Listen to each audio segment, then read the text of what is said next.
ભાઈઓ હતા. બંને ભાઈને ત્યાં એક એક દીકરો. એક દિવસ મોટો ભાઈ શહેરમાં જાય. સત્ય ઘટના છે ભાઈ. શેરડીનો એક સાંઠા બે લઈ આવ્યો.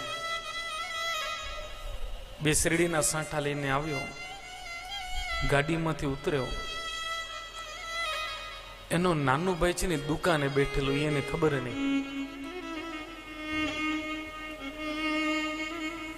અને એ શેરડીના સાંઠા લઈને આવતો હતો ને, તો એક એનો દીકરો, ધ્યાનથી સાંભળજો, એક એના ભાઈનો દીકરા, એ બંને રમતા હતા. કોઈકે એને કીધું કે તમારા બાપુજી આવ્યા છે ને કંઈક લઈ આવ્યા છે. એ ભાઈ લઈને આવતો તો સામેથી એનો દીકરો ને એના ભાઈનો દીકરા, બે દીકરા દોડતા આવતા હતા. પણ સાહેબ ઘટના એવી ઘટી કે જે બાજુ પોતાનો દીકરો આવતો હતો ને ત્યાં શેરડી, એ બાજુના હાથમાં જે શેરડી હતી એમાં ગાંઠો વધારે હતી.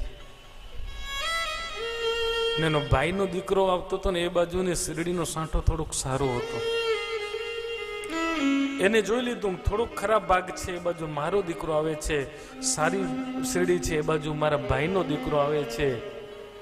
એને બીજું કાંઈ ન કર્યું, એને પોતાની હાથની આંટી મારી દીધી.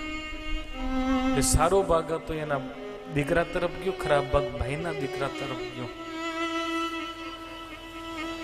અને આ દ્રશ્ય છે ને, દુકાને બેઠેલો એનો નાનો ભાઈ જોતો રહ્યો. એટલે કઈ બોલ્યો નહીં. રાત્રે જમવા બેઠા ને, એટલે નાના ભાઈએ કીધું, ભાઈ હવે આપણે અલગ થઈ જવું છે. કે કેમ? મોટો ભાઈ કે આપણા વચ્ચે આટલો સંપ છે, તને વ્યવહાર જોઈતો તને બધો વ્યવહાર આપી દઉં, પણ તકલીફ શું છે કે? ત્યારે નાનો ભાઈ બોલ્યો છે, ભાઈ શેરડીના સાંઠા માટે હાથમાં ગાંઠ આવીને ત્યાં સુધી વાંધો નહીં, પણ જ્યારે મનમાં ગાંઠ વળી જશે ને ત્યારે બોલવે આપણો વ્યવહાર નહીં રહે.